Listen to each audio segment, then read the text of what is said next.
and welcome everybody back to another great episode of From the Heart. And today I bring you a story of junkies, of drug addicts, of the silly hijinks that they kind of get up to. And this is all coming from the storybook of the Ice Cream Man itself. Now, I talked about this story a couple times in a few different videos, and I'm really excited to get back into this one as it is very funny. It's also very sad and very messed up, all in the same sentence. And I think it's one that kind of shows how weird and wacky this book can get. Now, I know I did the Halloween special, and that one was probably by far the most real, the most strange, and kind of utterly terrifying in an existential kind of sense. But this one is more based in reality, and I think it shows some events that could literally actually happen, and things that do happen on a day-to-day basis in every part of the world, basically. It's basically unavoidable. But basically throughout this entire book, I kind of felt like the song Freebird could have been going on this entire time, as we're going to follow the events of this young lady, alright? This lady in her prime, air quotes for sure, and how she is just desperately trying to save her boyfriend. And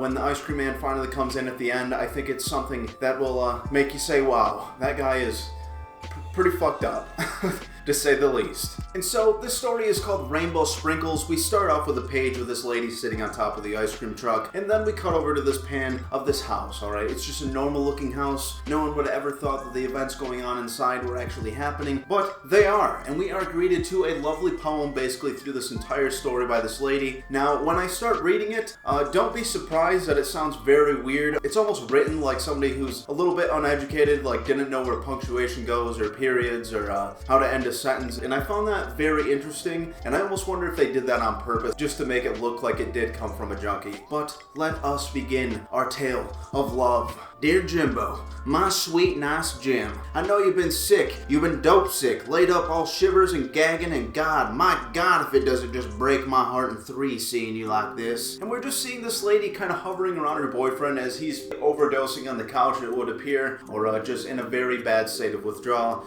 And while this man is practically dying here, she's just kind of thinking of this beautiful poetry inside of her mind, and she's just kind of like stroking his head as this man is just sitting there convulsing. I got you the cold compress like you asked, just like you requested. But if it don't work even a little, and ever is that as hard to watch you suffer, I just can't stand it. We need more medicine, but you're too sick to cop with me. And anyway, we're out of cash. We got maybe $30 between us. That's it, and that's all. And after all this, she just starts kind of remembering when these two first met. They actually met in this club, and it is love at first sight. We met, if you recall, at Baba G's club, off I forget the name of the street. There was music and lights and shiny dancing people, and you came right up to me and you said, "You got a dead bug in your hair." And I smiled and replied and I said, "Well, if you're gonna get all romantic on me." And this lady knows how to take a compliment. She knows how to turn a bad situation into a good one. And while I don't know if this man is just trying to be helpful or if he really is being romantic in some very weird sense of the word, they eventually kick it off, and it shows them going through all these different parks and all these good times that they had together. And it's a truly interesting tale, and this book definitely doesn't leave out anything description wise. And we were steady from then on now, and never were two broken people so put back together Humpty Dumpty on the wall as on the way you could describe it with words from stories. Jesus. We'd walk through the park and do key bumps on the bench. My favorite one by the small pond with the frogs on the edges. And sometimes you slip a hand up my skirt behind a sycamore or an oak. And I don't know fuck all about trees. Oh my God, it's so great. This lady almost reminds me of like a Peggy Hill on drugs or something of the sort. There's gonna be a part coming up where I can just clearly see her going, "Oh yeah!"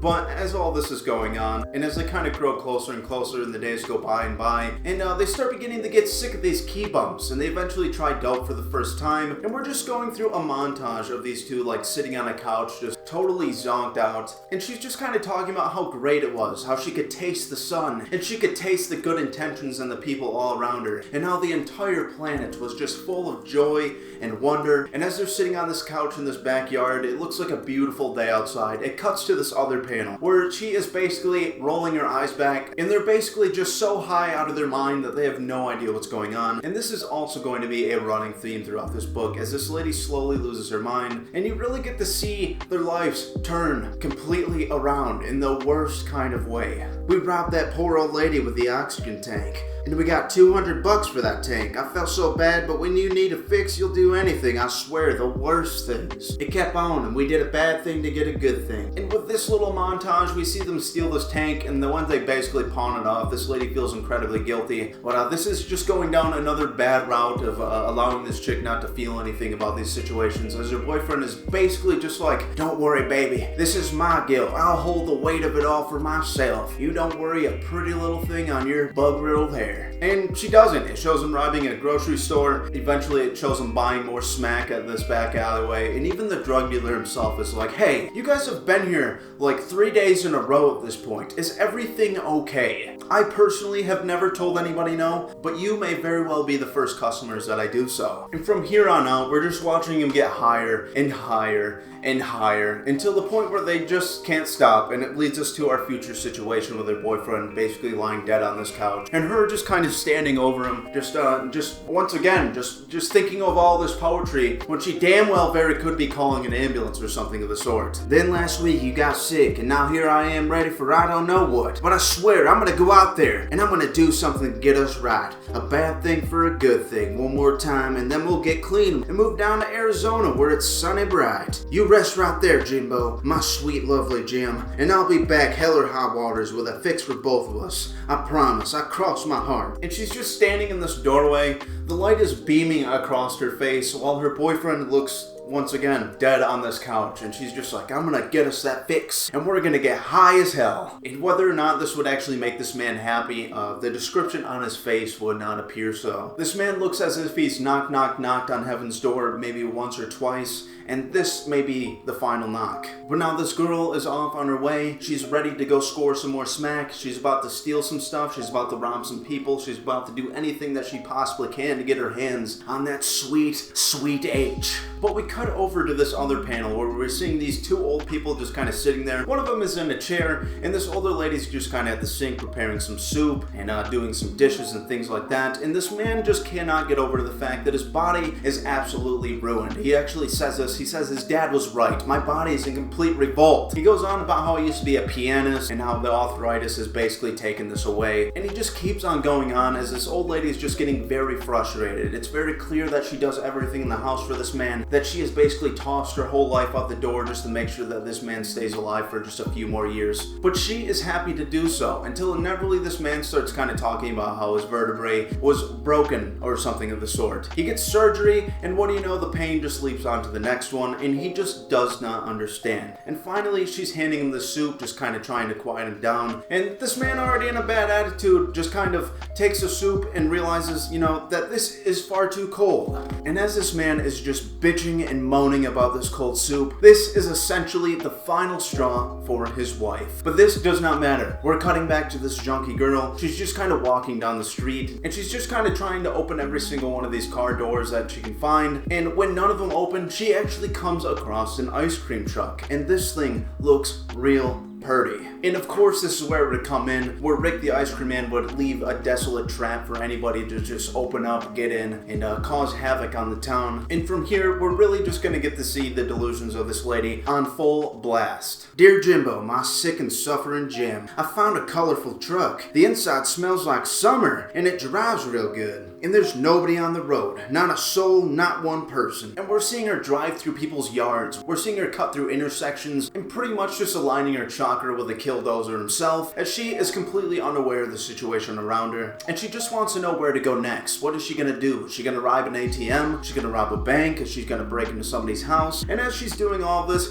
she gets this giant smile on her face, and she just can't wait. Today has become the best day ever, and she knows that she's about to get the sweet, sweet smack. And after this lady's dreams are laid bare, we are cutting back over to this older couple. The wife is storming out of the house. She could not be any more mad. The thing that finally set her off was him complaining about the cold soup. She's done everything for this man. She wipes his butt, she fluffs up his chair, she moves his arms and legs just to make sure they don't fall asleep, and this man has the utter audacity to mention anything about her delicious soup. She gets in the car and she just wants him to hurry up and get in and shut his mouth. He has a doctor's appointment coming up, and she doesn't want to be late for this. And as this old man comes up to the side of the car, he just kind of leans into the window and he just tries to make peace with this lady and make everything alright again. Alice, listen, I love you, I'm a jerk. It's the pain in these pills. They're a trap. They make you feel better at first, but then it changes. And we're seeing the ice cream truck just coming barreling down the road. This lady sees it coming and she just can't even produce words fast enough to make sure that her husband gets out of the way. And the junkie inevitably just smashes right into him. It actually kills him and she ends up crawling out of the car as this older woman is just looking down at her dead husband. And she does not care. She actually pulls a gun on this old lady. Give me your money. What are you? Oh, you're one of them junkies. Your money. Give it. Hand it over. Hear those sirens, girlie? That's the police coming. They're gonna come and lock your junkie butt up for murder. Shut up.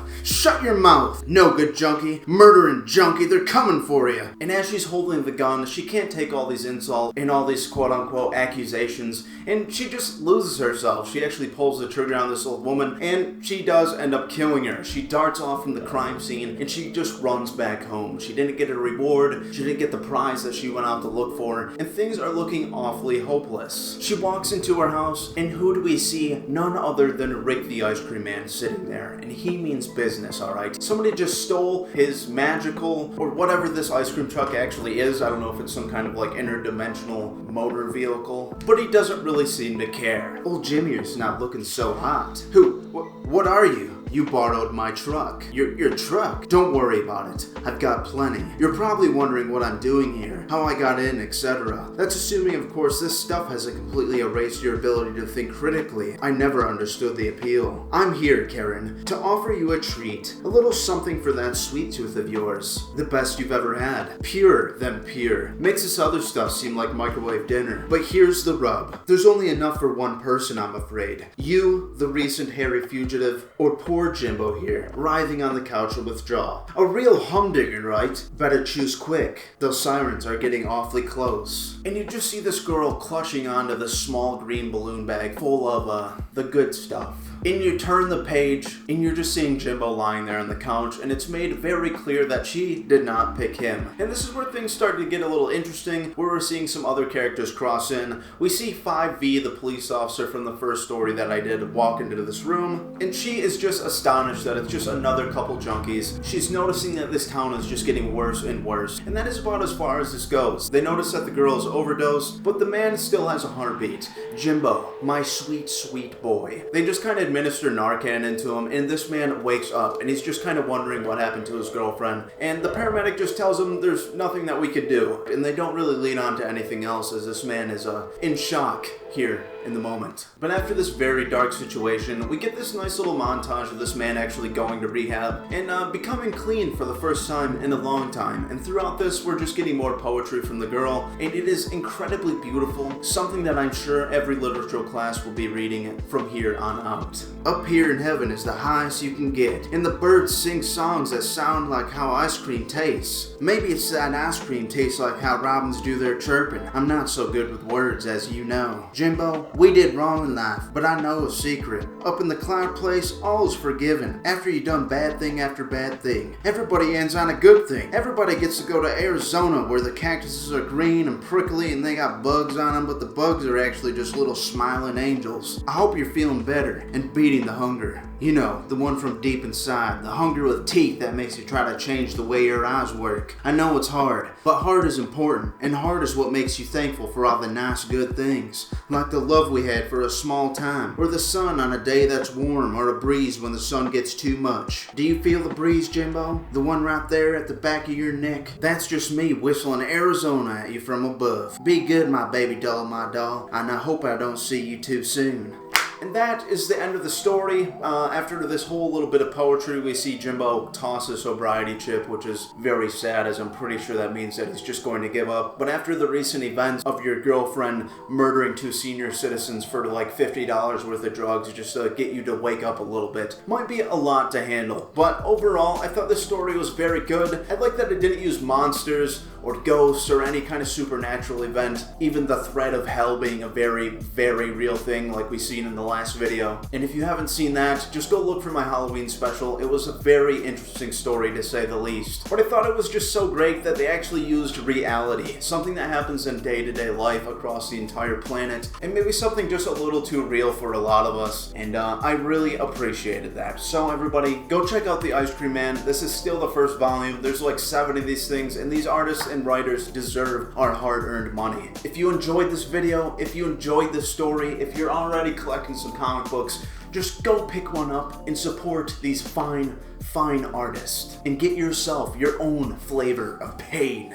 But yes, everybody, thank you so much for watching. If you did enjoy, please comment down below. Let me know what you think of the story, or maybe some other ones you want me to cover, whether it's just creepypastas, more comic books, more graphic novels, short stories, anything that you might like to see. I'm not going to promise that I'm going to do them, but if it does strike my fancy when I'm reading it, who knows? Who knows? Maybe you just decided the next one. And also, I did start a second channel, so if you're into gaming or just laid-back content where we can go and kind of hang out, check out the new channel down in the description. It is called From the Heart Extra, and I just kind of go and hang out on there in between these giant edited videos. Just a nice way for me to relax and to actually tap back into an old passion that I had. Also, go check out my Spawn and Batman video. It clocks in at almost 45 minutes, and it took me a week and a half to edit, so I would greatly appreciate that. I feel like I just made a small movie out of comic book panels. The amounts of times that I have it moving and cutting to different sections was a little unreal and a little bit overwhelming, but by the end of it, I was really happy with the end product, so that would mean a lot to me.